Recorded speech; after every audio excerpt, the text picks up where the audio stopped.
Today, I have the honor to speak with Emily Schrader, an author, journalist, TV host, human rights activist, and a true friend of the Iranian people. She's joining us from Tel Aviv. Emily, welcome. It's an honor for me to have you here. Thank you for coming. Thank you. It's my honor to be here.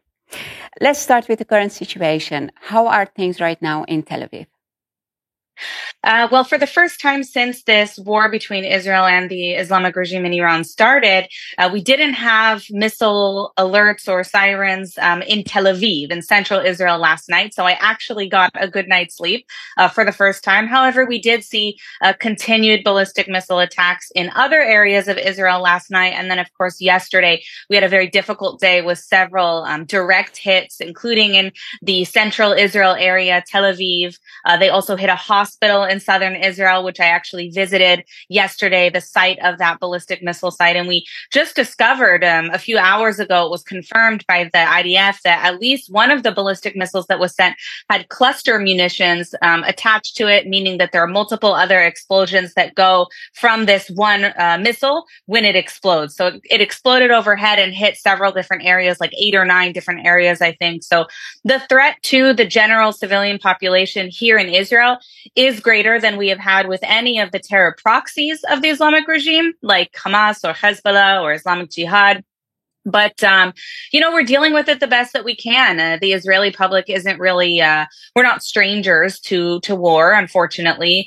So we'll keep going as long as it's necessary to eliminate the threat of course, first and foremost, a nuclear bomb in the hands of the mullahs. And you are actually right now also in a shelter, don't you? Yeah, so I have started since the war, I have started doing a lot of interviews or live streams that I have actually from the bomb shelter. And the reason for that is because shortly after October 7th, I had a few different interviews with, international media in my little office space in the other room. And the sirens went off when I was on a live stream once. So since then, I've just decided, okay, I'm just going to do them from inside the shelter. And of course, now, as I mentioned, the threat is much greater. These missiles that are coming in are not just sort of little projectiles like we've seen from the likes of Hamas. They're significantly more impact, significantly more damaging. And even if there was a direct hit on the bomb shelter that I'm in right now, I would very, very likely be injured, potentially killed, just because the explosive power of these ballistic missiles is a lot greater than what we've been dealing with before. So the public is taking it much more seriously. Everyone is going into shelters. We get alerts ahead of time to warn us that an incoming rocket has been detected. So everybody's paying very close attention. It's a stressful situation, but we're dealing with it as calmly and as carefully as we can. Okay. Why did Israel suddenly start a war against Iran? Why did that happen? Well, I would actually argue that it isn't Israel who started this war. What actually started this was 46 years ago when the Islamic Revolution occupied and took over Iran itself.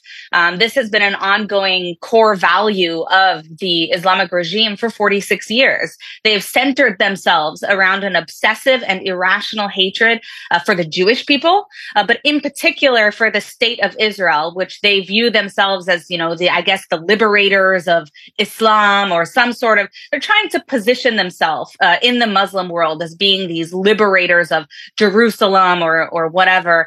And that, of course, has motivated them to fund these terror proxies surrounding Israel, pouring billions of the Iranian people's money into these terror proxies to destabilize other primarily Arab Muslim nations in order to attack Israel. It's a really self-sabotaging hatred that we've been dealing with now for decades. And it's only been an increasing threat because they've continued to pour more money, more resources, more energy, more training into these terror proxy groups. And that is a huge part of what led to the October 7th massacre. In the aftermath of that, of course, Israel has been tracking very closely the developments of the illicit nuclear program that the regime has been pushing.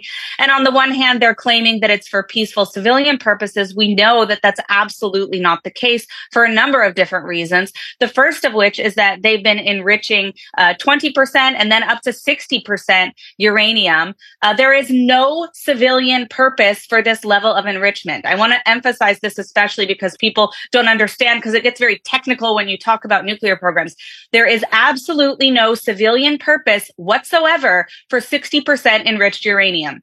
If you want to produce nuclear energy, if you want to provide more energy for your people, you are enriching at between 2 to 5% max. You would never enrich at 60%. And 60% enriched uranium, by the way, is 90% of what's needed for a nuclear weapon. So at the same time that Iran, or the Islamic Republic, is claiming that they simply want a peaceful nuclear program, they're acting differently, and they have been for years. Now, I also want to preempt one of the criticisms that's been very common about Netanyahu. I'm not the biggest fan of Netanyahu myself. Many Israelis do not support him. But when it comes to the Islamic Republic, he has been accurate for many years. And people say, well, if he was warning about a nuclear program years ago and he said they're so close, they're months away, they're weeks away from a nuclear weapon, why hasn't it happened? Exactly. And the That logical answer to that, the logical answer to that is, of course, because Israel has acted. There have been a lot of incidents of sabotage. There have been people who are working inside through the Mossad and other intelligence organizations to sabotage different steps in order to prevent the Islamic regime from advancing. The problem right now is that despite the fact that the Islamic Republic is in nuclear talks with the United States right now, we discovered that there is yet another nuclear site. In addition to that, we also discovered and had credible intelligence that was shared with the Five Eyes that they were very, very close to developing up to 10 nuclear bombs. And in addition to that, that they had coordinated a massive plot in order to eradicate, I repeat, eradicate the entire state of Israel with nuclear weapons, with multiple ballistic missile attacks, as well as proxy terror organizations. And that is why Israel could not wait any longer for a larger scale operation when it comes to combating these nuclear sites. And that is the goal of the war we're seeing now, first and foremost, for the state of Israel to eliminate the nuclear threat from the Islamic regime in Iran. Now, in addition to that, the secondary goal of this, of course, is to strike a strong blow to the IRGC, the terrorists who have been hijacking many different countries throughout the region, not just attacking Israel, who have carried out kidnapping operations on foreign soil of foreign nationals, who have carried out assassinations even on European soil, including in the Netherlands multiple times. So this is a global terrorist entity that has done awful things and continues to do awful things throughout the entire world. And so this is, of course, it's a priority for Israel, first and foremost, for the safety of our citizens, but it's also a priority for the whole world, which is why you see, despite the fact that there's some criticism of Israel and there's controversy, you see a lot of European leaders speaking out and saying, we support Israel in this effort, because a nuclear Islamic Republic threatens the entire world, including Europe and including the United States. And it's not something that anyone should tolerate. And when our necks are on the line first, the Israeli society, we're not going to wait. We've learned our lesson. We're not going to wait for that to happen and allow them to obtain a nuclear weapon to then ultimately destroy the state of Israel, as they have stated so many times that they seek to do. I understand you, but I think that everybody believes that Iran was in negotiation with the United States about nuclear energy. But why did Israel not wait? Why did Israel don't give them the time to finish the negotiations? Well, the reason Israel didn't give them time to finish negotiations is because the Islamic Republic, and if you look at history, you'll see this very clearly, the Islamic Republic uses negotiations in order to advance their nuclear program. They always push for significant advancement during negotiations because they know they can get away with it. And in the near future, they may be curbed. And so when it was revealed that they had yet another additional secret nuclear site during these negotiations, I think it became very clear to the leaders in Israel that this is what we're seeing again, that history is repeating itself, that the Islamic Republic is once again using the the term and the facade of negotiations in order to advance their nuclear program while negotiations are ongoing. Again, this isn't the first time that we've seen it. We know that this is a tactic that the regime uses in order to promote their own agenda. And I think that even U.S. President Trump has caught on to this, which is why you see that the United States knew full well that this was going to happen before the even initial strikes of the state of Israel. He did confirm that he knew. While he said that U.S. forces, of course, didn't take part, they were aware of what was going to happen, and they were aware of why, as were the Five Eyes, the other nations that are involved in this issue. So we cannot allow the Islamic Republic to continue to use the facade of negotiations in order to exploit the good intent of the Western world. And unfortunately, that's what we've seen for many years. This is a regime that cannot be trusted. Even when a deal is made, they have violated it repeatedly. They have advanced nuclear proliferation and nuclear advancement in violation of the IAEA regulations. They have refused to work with IAEA inspectors over the years, even after different deals have been made. And their goal with these negotiations wasn't to come to a moderate conclusion in order to produce a peaceful nuclear program. It was in order to fool the West, to get them off their back, in order to get sanction relief so that they can more effectively fund terror proxies throughout the Middle East. And that's exactly what we saw with the JCPOA. And that is why it's such a problem. We cannot allow that to happen, both in terms of the terror proxy groups, which are attacking Israel and other Arab Muslim countries, but also with the nuclear program, of course. I think it has been 46 deals with Iran, with regime in Iran. And I understand you when you say that you cannot trust the regime in Iran. But why does Israel want a regime change in Iran? Is that not something that Iranian has to decide? So the state of Israel has been very clear that one of the goals of this operation is not regime change. They have said repeatedly, from Netanyahu to the defense minister, Israel Katz, to many other officials, that it isn't up to Israel to change the regime in Iran. It is up to exclusively the people of Iran to change the regime. Now, it may be a positive byproduct of what we're seeing right now, and I'm hopeful that that's the case as someone who personally has been a strong advocate for regime change in Iran. I do not think that we're going to see a more peaceful resolution to the situation in the Middle East until there is a regime change in Iran. That being said, it isn't something that can be imposed upon the people of Iran. It's a sovereign country. They're a sovereign people with a rich history, and they are the ones who have to reclaim their nation, not the state of Israel. I am hopeful that the conditions which are happening now can create an environment conducive to that the people will be able to rise up and reclaim their country. But it's not up to Israel to do, nor is it a formal goal of this operation against the Islamic Republic of Iran. That being said, it has been disappointing for many years, in fact, to see the lack of leadership and moral clarity from European and Western leadership in consecutive governments. Okay, it's not a right issue or a left issue. We've seen it on both sides. But the fact that we don't see, for example, President Trump saying right now, I support regime change and the people of Iran should reclaim their country, that alone is problematic. We need to be showing support, even in word. We need to be showing support for the people of Iran at this very, very difficult time. We need to find creative solutions. We being Israel, the entire Western world, including Canada, United States, Australia, and all of Europe. We need to be finding solutions to ensure that there is internet access for all of the country. Right now, I think there's still only about 10% of the country has access, and even that is very, very slow and limited. This is unacceptable.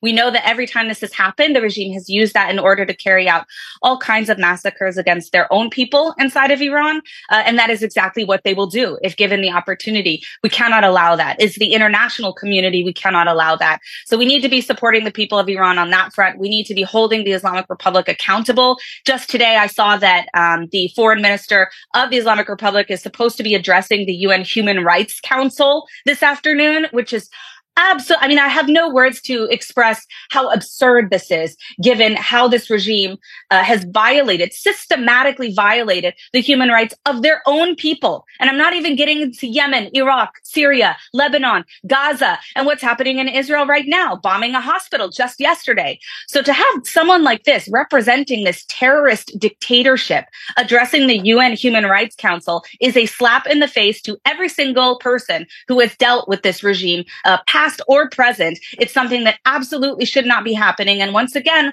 we see the lack of moral clarity from the United Nations itself. Emily, you've said about the hospital that have been bombed with Iran because of Iranian or regime in Iran. But is not that same thing that Israel does to Gaza? Israel also bombs schools, hospitals, and homes in Gaza. What's the difference? Yeah, that's a great question, actually. There have been hospitals, there have been mosques, there have been schools that have been struck inside of the Gaza Strip. And the reason for that is because many times we have seen Hamas, of course, a proxy of the Islamic regime in Iran, has actually built tunnels underneath these areas. They have found weapons caches under hospitals. They have found command and control centers under schools. We have found missiles being stored inside of even UNRWA, again, UN schools, on the ground in Gaza. There is documentation of all of this. The situation in Gaza is very, very dire.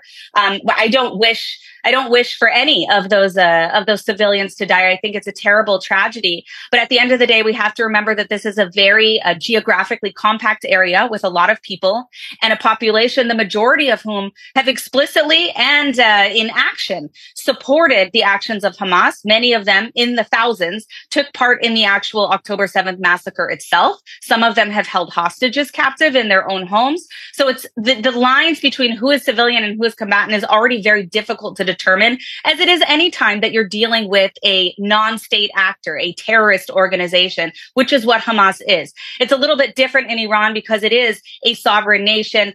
Even though the Islamic Republic is a terrorist regime, it still has the status of a state, and there are certain obligations that come along with that. Hamas doesn't have those same obligations. It remains to be seen how the Islamic Republic will react in the future. But as of right now, we haven't seen those same tactics yet implemented in this operation.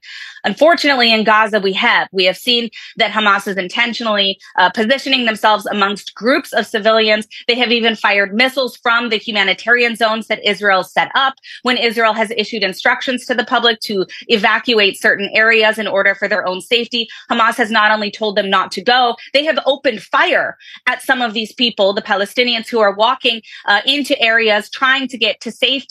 In fact, I myself was in Gaza reporting with the IDF on one of these operations where 360 degrees around a very large group of probably 10 to 20,000 Palestinians were seeking safety, were walking to safety, and they needed the IDF in order to secure them. So that's what's happening on the ground in Gaza. This barbaric use of human shields by Hamas is making it very, very difficult for Israeli forces to get the job done. Now, if we saw a different type of leadership in the Palestinian authorities, I don't think you would see the level of destruction and the level of chaos that we have seen in the Gaza Strip. It's very unfortunate. Again, I don't want to see this happening. I don't know many Israelis who would want this to happen. But we have to do what we have to do in order to eradicate the threat, and in the Gaza Strip specifically, to return our hostages. There is a very easy way to end this conflict and to have an actual ceasefire in the Gaza Strip, and that is for Hamas to surrender and return all of our hostages, of which there are still 55 in the Gaza Strip. Everybody knows that Israel has almost the most strong army and intelligence service in the world. How come that at 7 October, when it happened, when the attack happened, that IDF could not see that before it happened? Why did IDF could not act on time? How did it happen? There are a few different factors that played into what happened on October 7th. First and foremost, we know now, first of all of the commissions of inquiry haven't yet been conducted. They're still ongoing for some of the areas and some of the communities that were targeted. But what we know so far is that they took out the Outlook observers on the Gaza border. They bombed the cameras that were happening right there. And that was the first step in order to cross into Israeli territory, which they did en masse all at the same time. So that's the first thing. The second thing is that it was a Jewish holiday. It was Shabbat, but beyond that, it was Simchat Torah. There were a lot of people who were off duty that shouldn't have been. And that is because we were intentionally fed bad intelligence by some of the informants and by some of the people who work with the IDF and with the intelligence services, who in fact were acting as double agents, who were also working for Hamas. This was one of the more recent revelations. We had been warned for weeks that nothing was happening in terms of Hamas plotting terror attacks. Nothing was happening in terms of a mass scale attack. And so the IDF positioned forces accordingly. A lot of the forces that were usually on that border, in fact, were in the West Bank on that day in another operation. And that was why, part of the reason why it took so long for the forces to get down to that area physically. There was a huge cyber attack that morning as well, about 6 a.m. of October 7th, that also impacted the IDF's ability to respond and to get the message to the necessary troops in real time of what was happening where. So, I'm not going to lie. I'm not going to mince words about it. They were very, very successful, more so than they ever have been, in catching Israel off guard, despite the fact that we have a very, very impressive intelligence service that's very active in working to protect Israeli civilians. And on this regard, they failed. They failed completely. And it had devastating impacts. And I think that what's important to take away from this is that when you're talking about the Islamic regime in Iran, or you're talking about Hezbollah, or you're talking about Hamas, if given the opportunity, if given the power, they will do things like they did on October 7th. This is what's important to understand. People say, well, why is it necessary that Israel does XYZ? Why is it necessary that Israel, like you asked me, why don't they just wait and see how the talks go? This is why. Because when we wait and when we don't deal with these threats before, if they get to a position in which they have the ability to eliminate the state of Israel, to carry out mass killings, to carry out kidnappings, to torture innocent people, to murder women and children in their own homes, some of them being burned alive, they will do it without a second thought. And that's a reality that no one should accept. Why did Israel cut off this food supply to Gaza? This is partly a result of repeated failed negotiations, part of the tactic of the new incoming IDF chief of staff. We switched chief of staffs during this operation after more than a year, was to massively increase the pressure ahead of negotiations with Hamas in order to secure the release of hostages. Hamas did not succumb to that in terms of releasing the hostages. But again, it's not against international law to cut off humanitarian aid. There is nothing in international law that requires a country that is fighting a defensive war to provide food or anything else to the people of Gaza. Despite that, Israel has done that continuously throughout this war. It was a number of weeks that they suspended humanitarian aid. And as I mentioned, part of that was to increase pressure on Hamas. The other reason for that is that there's been an ongoing issue with the distribution of humanitarian aid, even when it's going through. And part of that problem has been UNRWA, which is the UN agency responsible for exclusively Palestinian refugees. They operate both in the West Bank and in Gaza. And unfortunately, what we saw on October 7th is that even some of their employees took part in the October 7th massacre. There's footage of one of their humanitarian aid workers, yes, that's really what he is, carrying the bodies of a civilian whom they had killed and kidnapped into Gaza. His body is still being held there, Jonathan Samarano. So UNRWA is not a trustworthy organization. They have proven that time and time again. There have also been multiple scandals of some of their teachers who not only have been teaching a blatant anti-Semitism and pro-terror rhetoric to the next generation of Gazan children, but they also have been involved with Hamas, formally and informally. And so this is an organization that has been in the pocket of Hamas. Their facilities have been used by Hamas, as I mentioned. There have been operation centers below the UNRWA facilities, repeatedly tunnels that exit out into UNRWA buildings. So this is something that Israel knew that we can't rely on when it comes to the distribution of humanitarian aid. And that's exactly what happened. When the humanitarian aid was going through before Israel suspended it, Hamas was stealing all of it. And not only that, they were then shooting Palestinian Gazans who attempted to get that aid. And so Israel has worked to create with Palestinians on the ground and with other American sponsors, the Gaza Humanitarian Foundation, which has been successfully distributing aid for the last few weeks since the aid has been resumed. That's despite the fact that the UN and some of the other international organizations, at least at first, didn't want to work with the Gaza Humanitarian Foundation because they viewed it as somehow politicized. But, at the end of the day, if it's getting critical aid to innocent people, then it doesn't really matter who's doing it.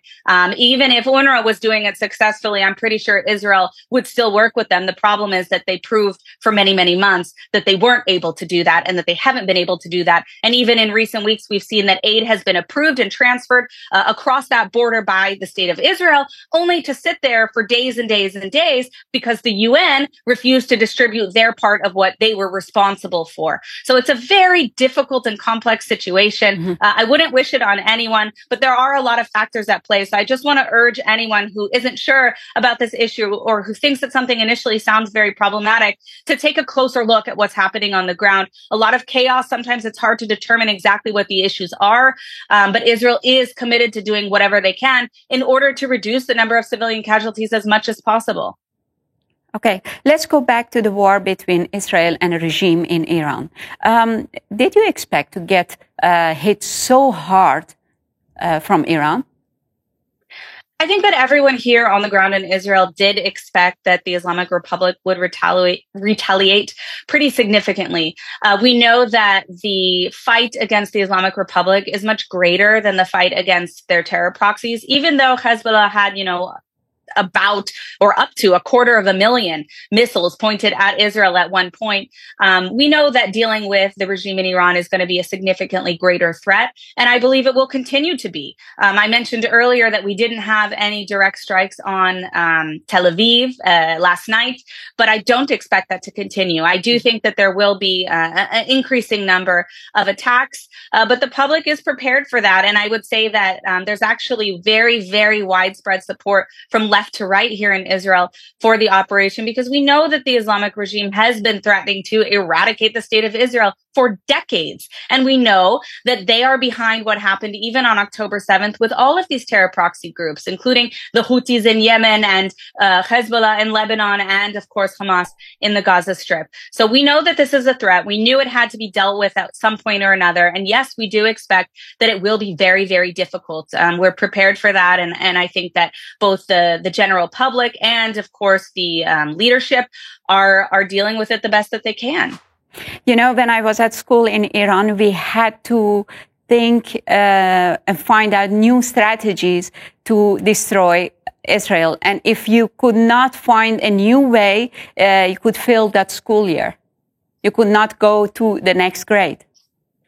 I think this is something really interesting to emphasize when it comes to the discussion about a nuclear program. There are people who have responded to this war by saying, well, Israel has nuclear weapons, which I cannot confirm or deny, but they're claiming that Israel has nuclear weapons. So why is Israel allowed, but the Islamic Republic isn't allowed? And the answer is because the state of Israel wasn't founded on the premise of destroying the nation of Iran. We have never threatened to wipe entire countries off of the map. We have never threatened to use nuclear weapons in order to do so. That's not part of why this country exists. This country exists as a refuge for the Jewish community, as well as the 20% of our citizens who are not even Jewish. That is why this country was created, because it is the historical homeland of the Jewish people. Whereas you see the Islamic Republic, of course, not the nation of Iran, but the Islamic Republic itself was created in order to promote Khomeinism, this death cult ideology that they're hell-bent on spreading anywhere and everywhere in the world that they can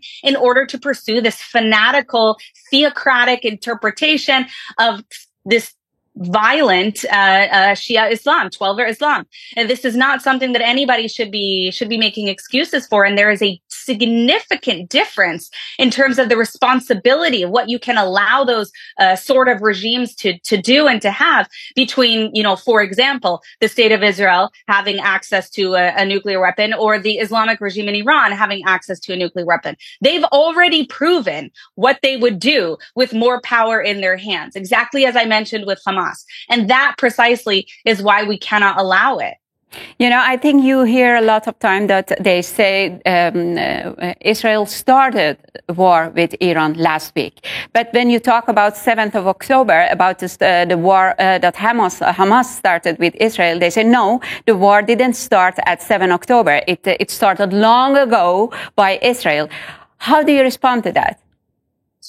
I think it's ridiculous. You can go back endlessly throughout history. And if you really want to go all the way back, well, then whose land was this in the first place? It was the Jewish people. This is where they are from. We were here before Islam even existed. And so this whole argument of, it didn't start then, it started another time, that argument alone it's not really a legitimate case to be made. You can also say prior to even 1948, the Jewish community here on the ground before the modern state of Israel was born, or as some say reborn, you saw terror attacks from Muslim and Arab groups here on the ground against the Jewish community. In 1929, there was the Hebron massacre. It was an ethnic cleansing of the indigenous Jewish community in Hebron, which is now part of the Palestinian territories. There was an ethnic cleansing of them at that time. And that was prior to any claims of occupation. It was prior to the establishment of the state of Israel. It was prior to any of that. So there has been an agenda to attack ethnic and religious minorities in the Middle East by Islamist supremacists, both Sunni and Shia, for many years, for many centuries. If you want to talk about when did it start, well, it started with that. It started with an Islamist supremacist ideology that seeks to subvert everyone else, seeks to oppress everyone else in the region and force them to be a part of this, honestly, to be a part of this death cult. And that's not something that anyone should accept, whether they're Jews or they're Druze or they're Berbers or they're any other group in the Middle East, Baha'is, any of these groups should not be subjected to that. It's immoral and it's wrong. And what's interesting is that we've seen a lot of leaders of Arab countries actually be very vocal against this in more recent years, with the UAE or Saudi Arabia, even Bahrain, of course, Morocco. You see a more moderate leadership over time recognizing the dangers of these terrorist organizations and these extremist groups that are really subverting the entire society in some cases. And I think one of the most dangerous of those forces is not just the Islamic regime in Iran, but actually Qatar. And they've been very effective in using soft power, like Al Jazeera, their state-run media, to spread complete disinformation, especially to the Arab world, but also internationally, about what's happening in the Middle East in order to sort of whitewash this very extreme, very violent Islamist agenda. Emily, you are loved by lots of Iranian people. Do you have contact with Iranian inside and outside Iran? Yes. So I have a lot of contact with Iranians throughout the country and also internationally in the diaspora. I've been in touch with them not almost every single day since this war started. It's one of the reasons that I'm so concerned about the situation with the internet, for example. I know that Israel is committed to doing everything that they can do in order to protect the Iranian people. I know that they have even adapted some of their approach and some of their policies and some of their timing of different things in order to protect the people of Iran. I know that they've been responsive to the requests and the needs of the people of Iran, and it's something that they will continue to do.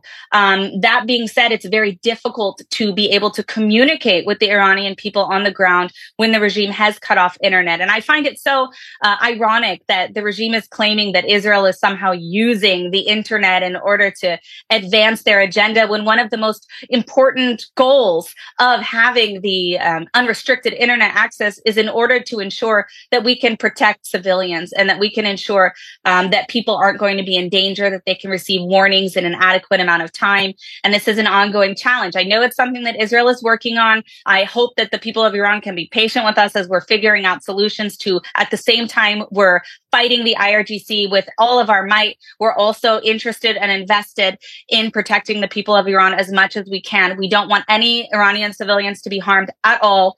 That That being said, if you do get a warning, if you do hear something, please adhere to the instructions. Again, our battle is not with the people of Iran.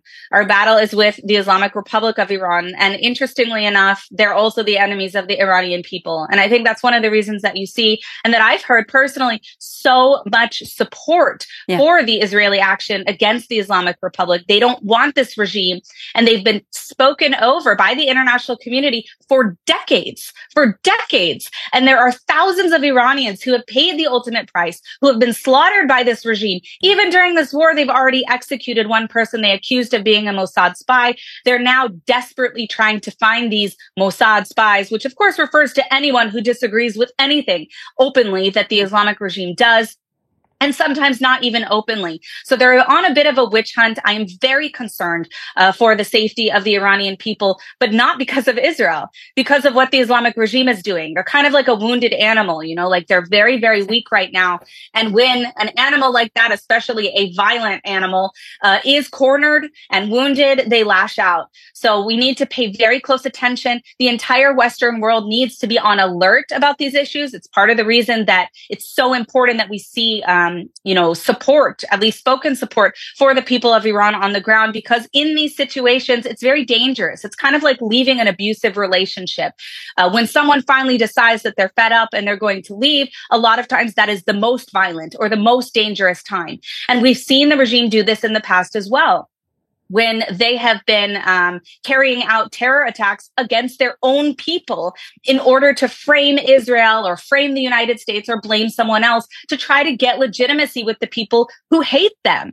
And of course, one of the most prominent recent examples is the downing of PS-752, the Ukrainian commercial airliner that the regime shot down full of their own citizens, including Iranian men, women, and children on this flight in order to try to blame the United States. And of course, it was ultimately found out that it was them. They weren't able to hide it any longer. But that's not an anomaly. This is something that they've done repeatedly. They also did it with Cinema Rex, a terror attack within Iran.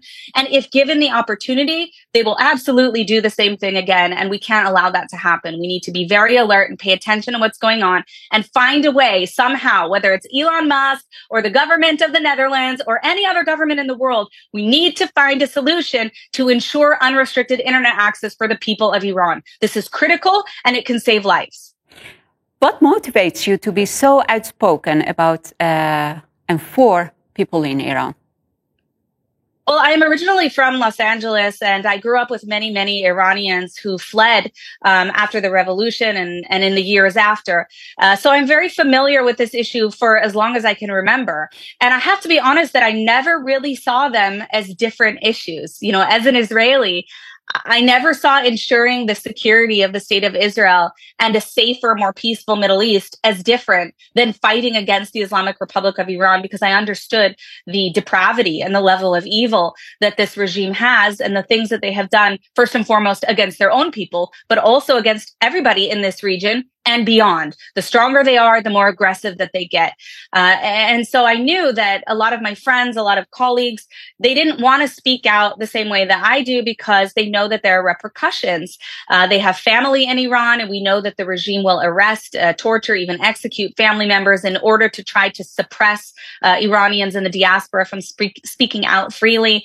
And so I said, well, I'm not Iranian. I'm not ethnically Iranian at all. I don't have family in Iran. I can speak about these issues and raise awareness with different communities. First and foremost, the Jewish community, of course, the Israeli community, which I'm working on a regular basis, but also as an American inside the United States. And so I felt like it was my obligation, of course, for my own people in Israel, but also for the cause of human rights, also for what's best for the entire world. And there's so much disinformation. There's so much misunderstanding about what's happening in Iran and who this regime really is, especially in the Western media. It's one of the ways that the regime has been very effective. If you look at American news, even during this operation, the commentators, the interviews that they have coming on are not people whose voices are representative of the Iranian people. They aren't even representative of the Iranian diaspora. You have people like Trita Parsi, Exactly. People who have founded, NIAC, which is a lobbying organization that has been accused of being the lobbying organization of the Islamic Republic itself. These are people whose talking points have echoed the Islamic Republic for decades by coincidence, and they have done tremendous damage to the people of Iran, even inside of Iran, with the policies that they've advocated that somehow coincidentally just happen to be in the interest every single time of the leadership of the Islamic regime itself.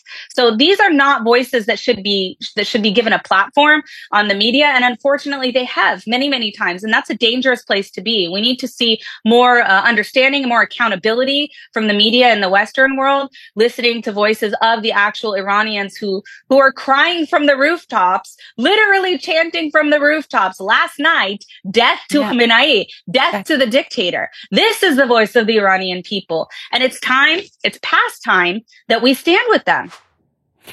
Emily, how do you think this will end?